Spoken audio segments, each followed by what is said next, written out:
care of everything except for one programming note for folks who are here. We had anticipated a second interview today at 1 p.m. That candidate has called to postpone, so that's been rescheduled for this Thursday at 9 a.m.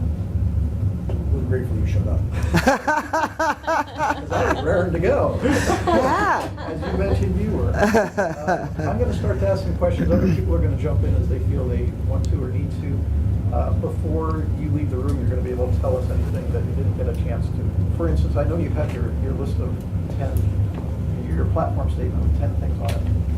I'm going to ask you about that a little bit later, but that's not what I'm going to start with. But if for some reason we get to 9 and the 10th one you really want to tell us about, just be comfortable that you'll get your chance. Okay, good. We're here for an hour. My first question, I understand that you moved to this area, and then you moved to Wilkes-Barre in the mid-'80s, 1984. What drew you to the city? As a single mother, I was able to afford to purchase a home here. And I was looking for an investment property that I could rent out part of the home. And has the city improved or declined, in your opinion, over the time period? As time goes on, you see things that get better, things that get worse.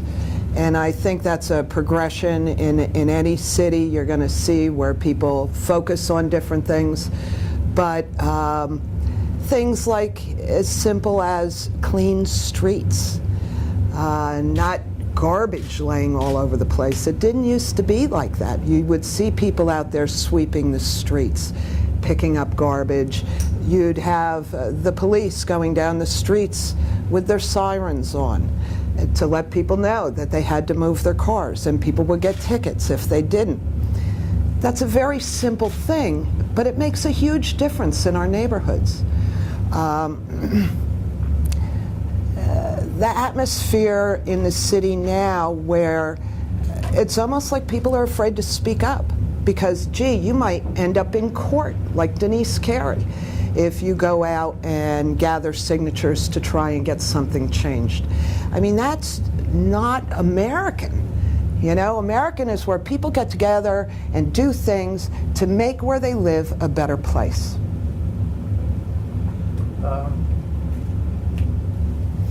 So some of those things that you mentioned, the cleanliness of the streets, the police presence, do you think that's a matter of willpower, or do you think it's a matter of staffing, that they just can't do what they used to do? Well, during the time that I lived here, the taxes were raised, they were lowered a minute amount.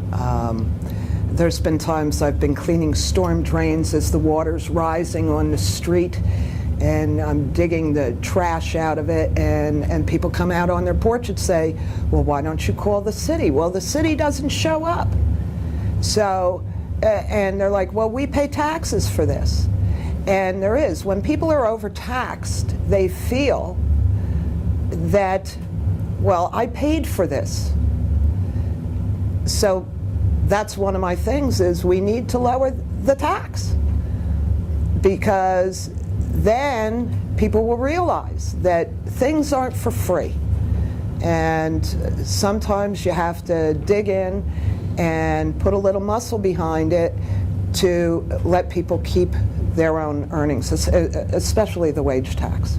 I want to just make sure I connect those dots, because earlier you said people would come out and clean up their streets. You think they're not doing that now because they're taxed more than they should? They feel they're taxed more. A lot of that, and I really don't think, you don't feel pride in the city. And so the whole atmosphere of, you know, when I've been walking the neighborhoods and speaking to the people and gathering signatures, you just don't get that feeling. So we need to make that grow by doing different things like visiting the schools. Remember when kids, boy, you'd throw a piece of paper on the ground, they'd be all over you. No littering. People don't do that anymore, and we need to start doing things within our community that build pride in the city. just so the group knows, I'm going to run through some of the offices that you've run for successfully. If I leave any out, let me know. You've run successfully in recent years for Judge of Elections, a position you've held for many years, and you had a spot on the Home Rule Study Commission in 2001. Mm-hmm. You've run unsuccessfully for U.S. Senate, State Senate, State Auditor General, Wilkes-Barre Council. What motivates you to be involved, to seek these offices and to hold these positions? Home Rule Study Commission in particular would have been very time consuming. Yes, I served for 2 years. I was the treasurer, and we had meetings once to twice a week, sometimes more, for that 2-year period. But what a great experience. But I run, in a lot of cases, I see problems and I like to come up with solutions and try to fix them, or at least make people aware of the problems. Many times, unless you get in front of somebody while you're gathering a signature or whatever, people aren't even aware of some of the issues that are happening either at the federal level, the state level, or the county level. What's happening in Harrisburg, what's happening at the White House. And if you don't take the bull by the horns and try to speak up, then nothing ever gets changed.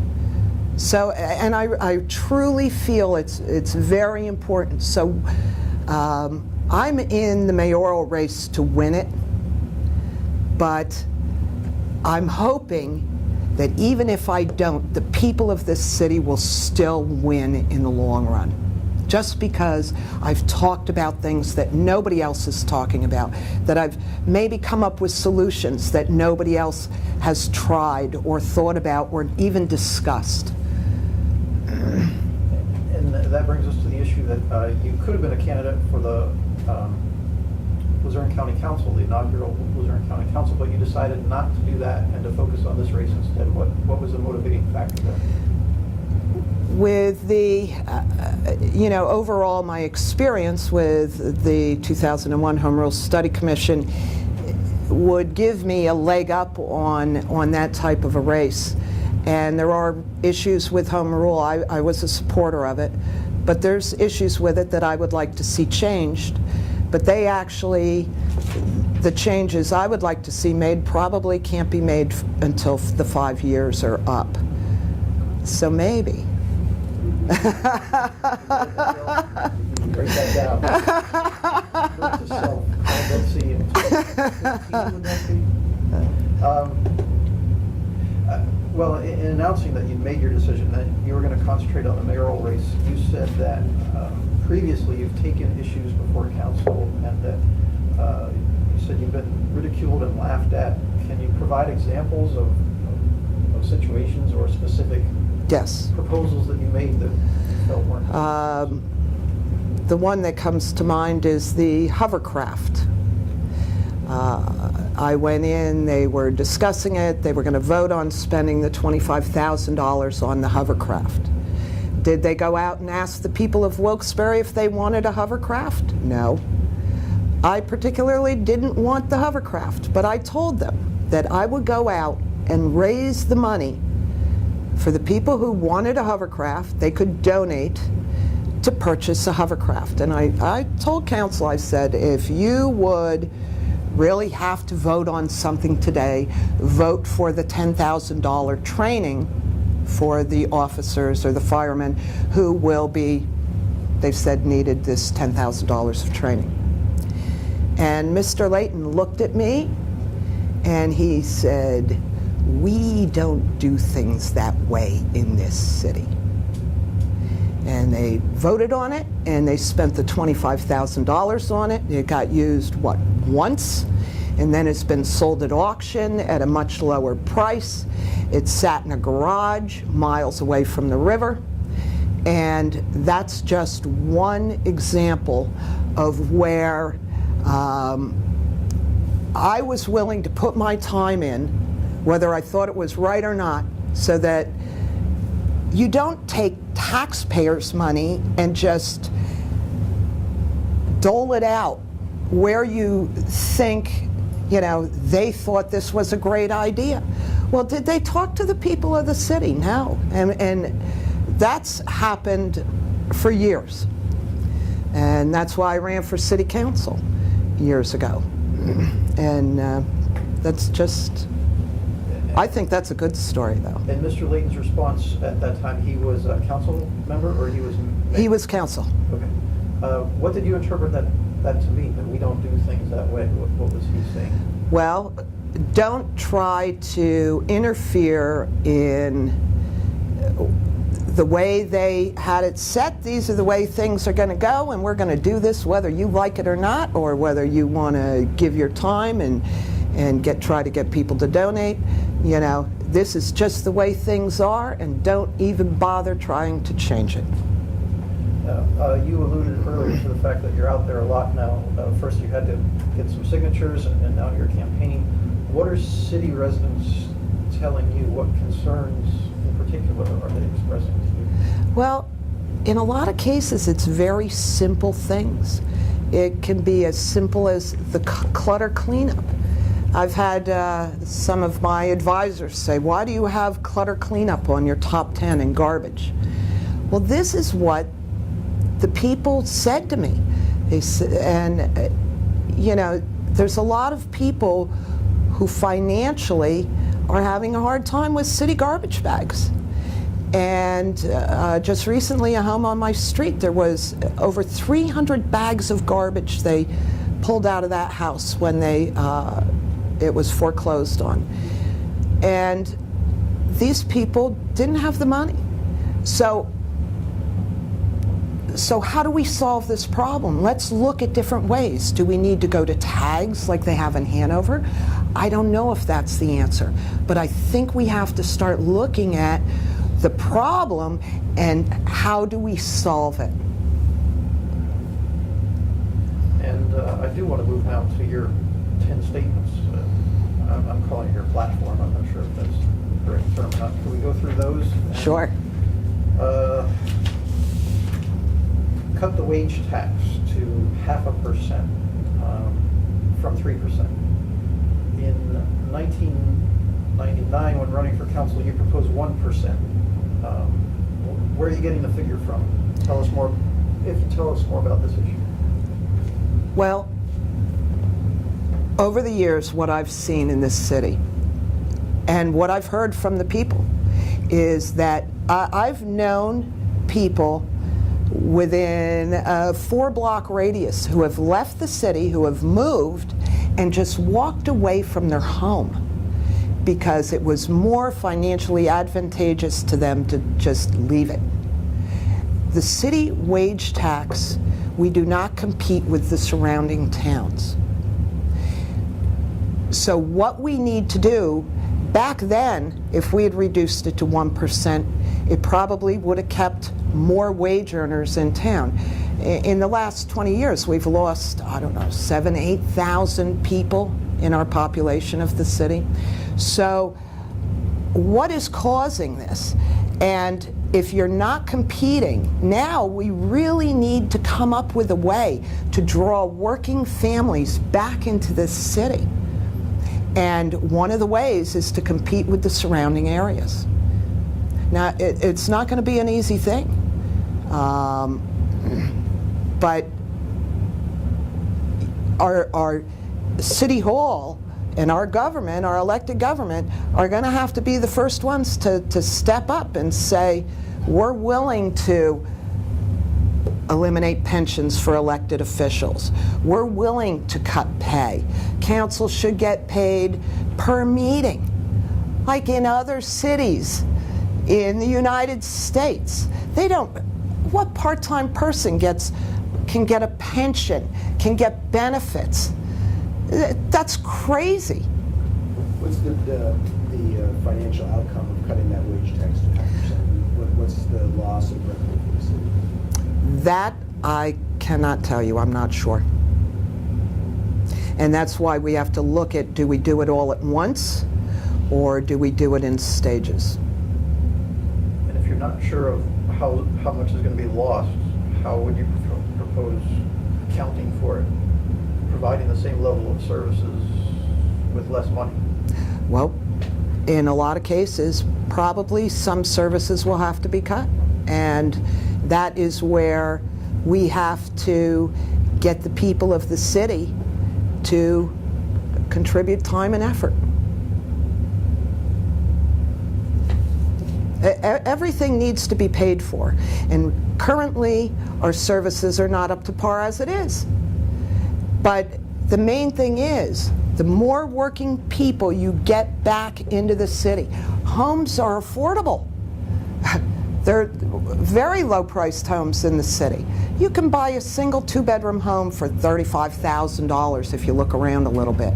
So there's no reason why working people will not move back into the city. As long as they're not penalized, their paycheck isn't penalized for doing so. You don't think the low real estate price, that doesn't offset the income tax? People aren't, that would be a draw for people looking, like you look for a home. Right. And if you have, I think it is a drawback, because people are looking at every penny now in their budgets these days. And if you're penalized, the harder you work, the more you have to pay, and you still don't see the services offered. But under your scenario, we might have even less services. If we decrease that revenue and we have to cut services, and then you're asking the property owners to do it. Well, the work would still get done. Things like clean streets would still get done. By people. By the people of the city. But, there are other issues where, like the roads and things like that, and I mean, these type of things have to be budgeted for and taken care of. But, and that's why another point, to audit contracts, the city's contracts, and to audit the departments. Let's find out where there's waste and mismanagement. I want to get to that one, but one more question, at least on the wage tax.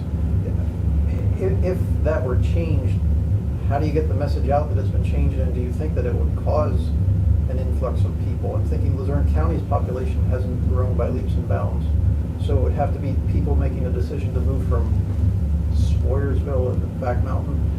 I think they base their decisions on the quality of the schools. Does it have to evacuate during flood? I mean, there's a lot of decisions. Do you think that a tax is going to be enough to pull people in? I think it will help, but I think an atmosphere of a city on the rise again will also be a draw, and I think that will also be a draw for business. Other questions on the tax, or can I move on? Another of your 10 points. Redefine the position of Wilkes-Barre mayor, cut the mayor's pay by $10,000. If I'm correct, that would bring it in the neighborhood of $70,000 a year. So for how many hours do you propose, initially anyway, would you be a full-time mayor, a part-time mayor? I would be a full-time mayor, probably working a lot. I work a lot now on my regular job, about 60 hours a week. I would think it would probably be more at first. And would you keep your regular job? No. Health insurance, is that something, over time you want to eliminate the pension, but I'm wondering about benefits? Well, I would also eliminate the mayor's pension immediately. I truly do not feel that any elected official should ever get a pension. Then you're on the backs of the taxpayer for the rest of your life. And it's a civic duty. When you choose to run for office, you choose to serve. And ultimately, like in many other towns this size, the mayoral position is a part-time position, and you use professional people, administrators or managers, to run city business. And then you have a part-time mayor who does not get benefits, and And then the city is run by professional people. And the mayor is out there to do the things that mayors do. You know, sell the city. I'm in sales. You know, I plan on talking to businesses and trying to entice them to come to this city. Mayor Leighton's in sales too. Yes. He's enticing people to come to the city. We have an awful lot of vacant storefronts. Yes or no? No. In the future, presuming that you're elected and your time passes, should the mayor be a full-time or part-time? The mayor should be part-time. And then then there should be a city manager or something? Well, we have a city administrator. And should that person receive a pension? Yes, they would be a city worker. They are not an elected official. Do you have examples of cities the size of Wilkes-Barre that have a part-time? Watertown, New York is one that works very, very well. They're over 50,000 in population. It's a part-time mayor, and they have a city administrator, and it works very, very well. My parents live there. Over what time period would you say you want to reduce from full-time to part-time? Would that be during your term if you're in? Oh, yes. We'll see what happens after the first year, but I would like to, I think if I devote enough time and effort, that I would hope after 2 years it could be a part-time position. I think some people would worry about the quality of candidates who would step forward for a part-time position, lower salary, no benefits. Who's going to apply for that? Is it going to be the independently wealthy retirees? Aren't you cutting out? No, because it's a civic thing. What we'd be doing is cutting out the candidates who run for council because they want the health benefits, because they're self-employed.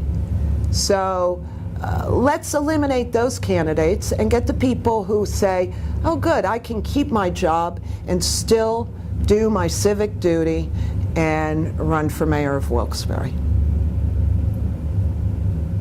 And what would the salary of a part-time mayor be? I don't know. I think possibly the mayor in Watertown, and there is no problem for them getting candidates to run for office up there for a part-time position. I think that might be 20,000. And another of your points, eliminate, and you mentioned this, eliminate city council pensions and benefits. The likelihood of making that change, how do you sell that? Well, yeah. Well, part of the problem is council would have to vote on this, and the way our charter works, it doesn't go into effect until the next election. But they can voluntarily do this. And the people of Wilkes-Barre don't realize, you know, when I tell them that it's like having a $24,000 a year part-time job when the average family income in the city of Wilkes-Barre is under $26,000, well, they think you're crazy. They're like, what? They don't realize. So maybe we need to shame the people. If anybody who isn't into doing this, maybe we need to shame them into doing it. They should be embarrassed. Another of your points is to audit every city department to eliminate waste and mismanagement, is the way it's phrased here. Do you have indications of waste or mismanagement in particular, the reasons that you think this needs to be done? Well, there is right now the issue that's going on with the towing contract. I think there's issues that people have come to me about city contractors. I think there is issues about nepotism, cronyism. It's almost like a pay-for-play atmosphere. But hey, I would love to get in there and check everything out and find that nothing was wrong. That would be great. At what cost might something like this require? I mean, at what expense to do an audit of every department, and who would be doing the auditing? Well, in some cases, and depending on who is elected to the position, because if Kathy Kane is elected to the position, first of all, I feel that there's a conflict of interest right from the start, because she would be auditing her own work as a council member. And I find that to be a big problem. So if it means we need independent auditors, and maybe we need to go to the Auditor General, the State Auditor General. And, you know, I've met with Jack Wagner and I've spoken to him, and maybe they can help us out. Another of the points, maintain parks and vacant lots. You propose by instituting an adopt a block program, and another group, Rivers Kids. And you mentioned this earlier, you're relying a lot on people to, for lack of a better way to say it, people to pick up the slack. If you look at the demographics of Wilkes-Barre, you have a lot of grandparents who are raising kids, you have a lot of single parents, you have a lot of people who are working 2+ jobs. Again, what's the likelihood that your campaign to get public support is going to be any greater than a I Believe campaign to get public support? Probably, I would think my biggest asset in this case is it's not a mental thing, like I Believe. It's a roll up your sleeves and get it done thing. And this weekend, yesterday, we had a cleanup speak up, and we cleaned the lot on the corner of Northampton and South Wells. It's a big double lot where 2 houses used to be that burned down and were torn down. And of course, the lot isn't maintained, where all these homes that are torn down, the lots grow up and filled with weeds and garbage and broken glass. And we had people come out. Now, we flyered about 350 homes in the surrounding area. But I think this type of thing will catch on. And, you know, I'm willing to put some sweat equity into this. It also helps me keep my girlish figure. All this bending over, picking up trash and mowing, and but it was surprising, the people who came out. Kids talked to me about, gee, wouldn't it be great if we had a little skate park here? You know, well, hey, if you're willing to keep it up, let's look at that. You know, let's look at alternatives. And but I'm not afraid to dig in and to get my hands dirty. So you think leading by example, you could... I think that always helps. I guess along the same line of thinking here, one of your points, build relationships to create safer neighborhoods. Can you flesh that out for me a little bit? Yes. In terms of what you want to do? One of the things that over time that I really liked was Mayor McGroarty's, when he had the like little baseball cards for our firefighters and our police officers.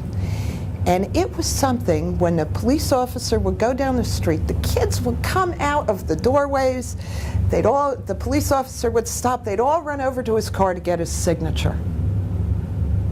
They wouldn't dare do that now. They wouldn't dare. That was a wonderful thing. They had posters on their walls with all the firefighters, all the police officers. They knew them by name. Now, a child in my neighborhood today will not go up to a police officer. Why not? Well, they're not nice people. The atmosphere is that you don't speak to them. I've tried to speak to them, introduce myself, and they look down their noses at me, and so that atmosphere is gone. So we need to bring something like that back, because there's kids who I know now who are grown up, and who are EMTs and police officers and firemen because of that program that McGroarty had.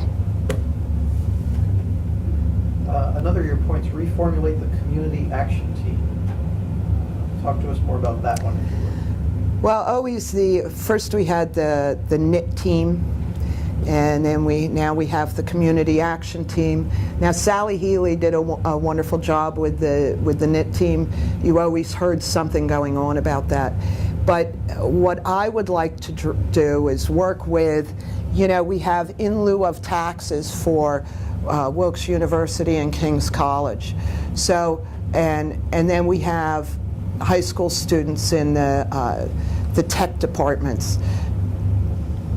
Instead of going in and condemning a home and throwing the people out, and now we have homeless people, and then tearing the home down and having a vacant lot that isn't maintained, why don't we change the way we do things? So let's work with Habitat for Humanity. Let's work with the colleges. Let's work with the high schools. Let's come up with a way maybe to save some of these homes, if at all possible. Let's find a way to help people. Another example, a home on my street. There was a woman with 5 children. She was a working woman. She was renting a home, and she didn't have a stove, she didn't have a refrigerator. The people in the neighborhood got together and found her appliances and brought them to her home. She was doing very well. She was happy, her kids were well behaved, she was an asset to the neighborhood. Well, her waistline broke, and she thought she'd go to the city for help. So she did. They condemned her home. They threw her and her children out of her home. Then thank goodness for the CEO, they found a place for her to live temporarily. But so here we displaced a person that if she had called me, I would have gone down the street and I would have fixed the waistline in her home. I do plumbing. And out of necessity, I've had to learn. I've fixed my own waistlines. But why couldn't somebody in the city have done that? Why don't, instead of, I have senior citizens as neighbors. I mow their lawns. I pick up for them because they can't do it. And if we have a city that cares and will take care of its own people, it helps with this whole atmosphere of taking responsibility for taking care of the people in your neighborhoods, and I think it can be done. I'm just trying to second guess that. If there's a problem with the waistline and for next owner of that house, and there's an explosive problem or something bad happens, is the city liable for that for having done the work? I'll tell you, insurance has to be a primary thing for a lot of these things that I'm looking at. Insurance is a top priority. We have to make sure that there isn't a problem. But you know what? There is contractors who will do this type of work as a service. I guess I wonder, is that really the place of Wilkes-Barre government to be fixing people's plumbing? Shouldn't they be taking care of their own homes the way that we're asking them to take care of the streets? I mean, shouldn't the city have Well, this woman actually was a tenant, and in that case, I would have billed the landlord. Should the city be coming into private property and doing repairs when they haven't been asked? If somebody needs help, let's find a way to help them. And I'm not saying I have all the answers, but I see the problems. So let's come up with answers to help people so that this type of thing doesn't happen. That home then sat vacant for years and years and years, was finally sold at tax sale, was sat vacant for another couple years, and now it's finally has people in it. But maybe we could have avoided all of this in the first place. And along the same lines then, one of your points, change city contractors' permits and inspections policies. Talk to us about that, why that's a priority, and how in particular you want to change it. Well, here's another example of City Hall. I do my own work in my homes that I'm renovating slowly but surely. And I go in and I get a permit, and then I have them come in and inspect the work that I've done. Sometimes I show them, let's say, wiring diagrams, plumbing diagrams, and to get them approved before I do the work. And then they made an ordinance where I am not allowed to do my own plumbing work. So I have lost the ability now.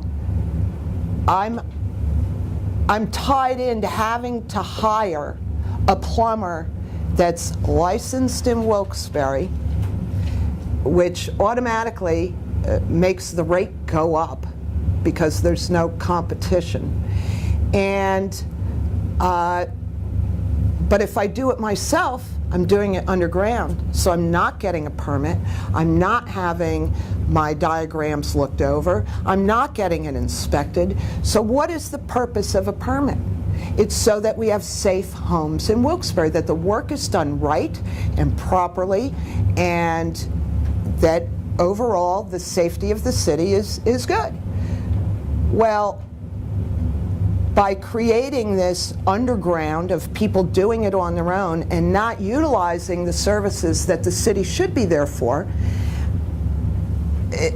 it's not achieving what the system was set up to do in the first place. So let's have permits that are low cost. Let's have inspectors that are willing to help so that people who are doing work on their own can do it. And have it done safely and properly. And, you know, there's a lot of contractors who have spoken to me about how they go to take the city licensing test to be licensed to do work in the city of Wilkes-Barre. And then they're told, oh, sorry, you failed. But guess what? You don't get your test. You don't see why you failed. You don't get your test back. You're just told you failed. So select people are contractors in the city of Wilkes-Barre. And once again, it eliminates competition. I would rather work with the Better Business Bureau and have contractors register with the Better Business Bureau so that people can go there and express their likes and dislikes of the contractors and free up the market so that a lot more contractors, they're not going to, it's very expensive for somebody to become a contractor in the city of Wilkes-Barre. You have to pay the licensing fee, you have to pay for the test, you have to relicense every year. It's very expensive, and it drives our costs up for the homeowners and the people who are going to hire these contractors. Approximately how long ago did that change take effect, that you need to have a licensed plumber do the work? That ordinance was voted on, I think it was last year, because I went in and I spoke to City Council about that. And I explained, just like I explained to you here, and they said they would reevaluate their decision. We did 8 of 10 points. You mentioned earlier the reevaluate the garbage collection and the clutter cleanup, so we talked about that one. Did you want to go into that in more detail? The clutter cleanup was an annual program? I think at one point we might have had it twice a year. For a while we had it where people would buy a permit and you'd get 10 feet of sidewalk, you know, space. We had big mountains. And the 10th would be appoint a committee to write an accountability, conduct, and ethics code. There will be full transparency, it says, under my watch. How do you assure transparency, I guess, would be one of the questions. What types of actions? Well, first of all, I'm currently serving on the subcommittee for the Home Rule Transition Committee for ethics. And another great learning experience. Amazing people served on that committee, very educational. And I truly think that the city needs to have a written accountability, conduct, and ethics code, because there seems to be some confusion as to what's ethical and what isn't ethical. Now, Mayor Leighton didn't feel, he stated that he did not feel that hiring his daughter and his niece and nephew was unethical. Well, I think it is. So, and many of the people of Wilkes-Barre also thought it was unethical. So let's get it in writing. Is this ethical or not? So if council comes up with an ethics code that says we can hire whoever we want, we don't care how they're related to us, then the people of Wilkes-Barre know where they stand. And maybe it's time to elect someone else. But the county ethics code that we've come up with, I think we've covered a lot of bases. There's a form that county workers are going to have to fill out as to how they're related to who, that it's a pure and simple fact that no gifts are allowed. Different things like that. So it's up to interpretation, obviously, of the mayor, what's ethical and not ethical right now, because nothing's in writing. So let's get it in writing. And I think a council meeting should be televised, because guess what? A televised council meeting, I have a feeling, would be a lot more polite and civil than a non-televised. And I think that's a must. And it also, we want to bring this back to the people of Wilkes-Barre. This is their city. There's a lot of voter apathy. Let's see, I've been able to register a lot of voters. And it's voters in the Boulevard townhomes. You know, that's where I'm getting people who haven't ever been involved. And they're getting excited. So let's bring this back to the people of Wilkes-Barre, where it's their government and not just this building with people making these decisions for them. Let them be a part of it. Switching gears now, do you have management experience, either through your employment or nonprofit work or religious institution? Well, my work with Midwest Veterinary Supply, I manage my own territory. The home office is in Minnesota, and but I have a warehouse in Norristown. But I'm responsible for what I do with that. I work closely with Native Americans for Native American Veterinary Services, and I manage their inventories and gather donations. I've been a manager actually with Arbitron Ratings. I managed people there, but just my territory alone. And I understand you had an equine science degree in 1976. What did you envision you'd be doing at that time in your life? What did you see ahead? Well, I'll tell you, I think maybe I know one kid who's doing what they went to college for. So, and my minor was business. So it's business law, business management, and but I did work on horse farms. But I'll tell you, I wouldn't want to do that today. I'm too old. Boy. So I went into politics to shovel stuff. Betsy, as far as the campaign, you got in the race because you said the race was very quiet between Tom Leighton and Lisa Cope, and you said you were going to get in there and make some noise. How has that been going so far, and how do you see your candidacy as affecting the candidacies of the other two candidates? Do you think you are hurting the incumbent, or do you think you're hurting the challenger, or do you think that your candidacy is separate and that as you said before, in it to win it. But how do you view your candidacy, and how do you view the campaign at this point? Actually, I'm very happy with the way the campaign's going. I don't know if you have seen my website, voteforbetsy.com, or my video that you can see on my website. I have Twitter, I have Facebook. There's more and more people coming on all the time. And definitely, you know, I'm doing a three-prong approach to this campaign. We're doing the social media, internet, and then the second prong is me getting out there on the streets and talking to people. And then the third prong will be advertising, you know, media and radio. But by attacking it in this method, we're trying to cover as much ground as possible, working on registering people to vote, getting out there and talking to students. But you asked, am I hurting them? Some people have said, you know, I'm stealing Lisa Cope's votes. Well, then guess what? They weren't hers to begin with. And I truly think that if we're going to break the chain of what's going on in this city now, we just can't change a couple links. You know, libertarians did not create the problems that we have today.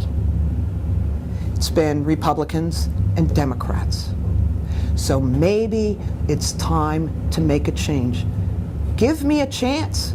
Give me a chance. And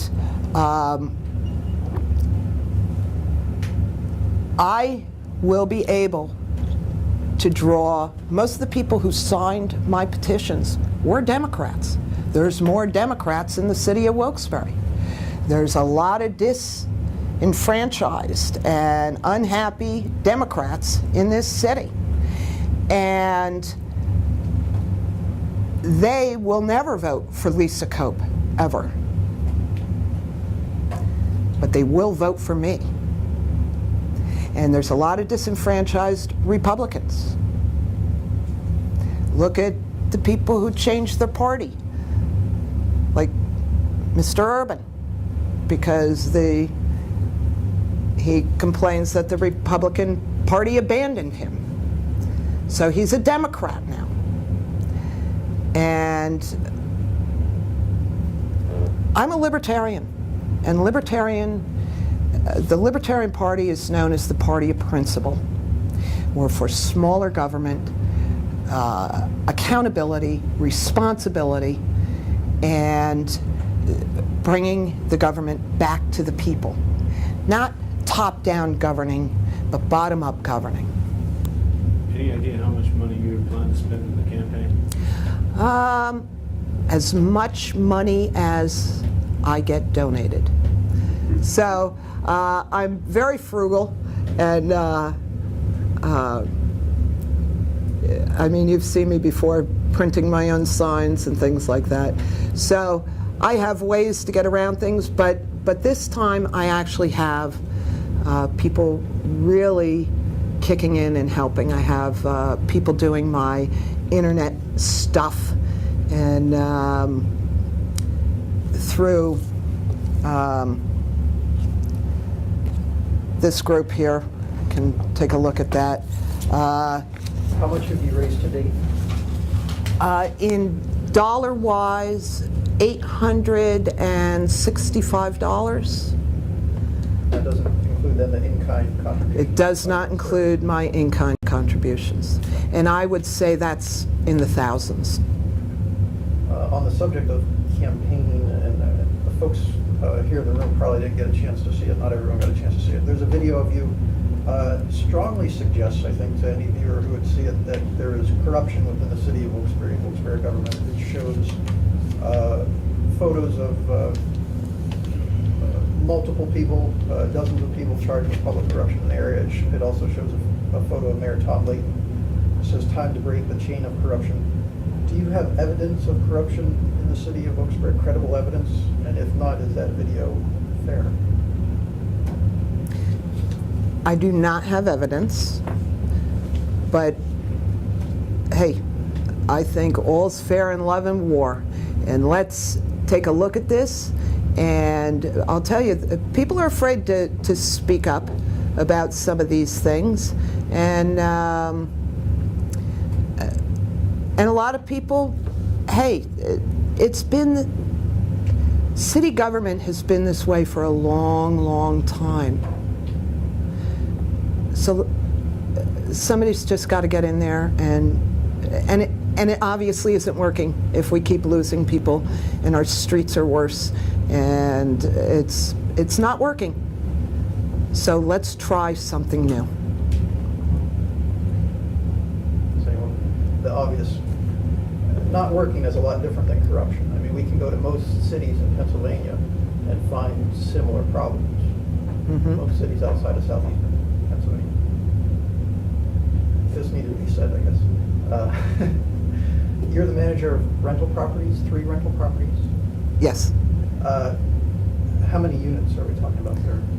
Well, I have 3 units rented currently, and I have 3 to be finished. And you're the owner of those properties? Yes. Do you have other business interests that we haven't talked about at this point? Anything that you own or are part owner of? No. Not to be disrespectful, but in light of events of the past few years, have you ever been convicted of a crime? No. Your campaign manager is Lou Jasikoff? What's your relationship to him? He's the libertarian. He actually just was elected this year as the state chair of the Libertarian Party. Where does he live? He lives in Factoryville. And any other questions from the group at this point? Is there anything that we didn't ask you about that you particularly want to mention, or anything that you want to emphasize that we did cover but not? Well, we're going to keep on with our Clean Up, Speak Up campaign across the city, picking vacant lots in different neighborhoods and flyering the surrounding area and inviting people to come and meet me and help clean up.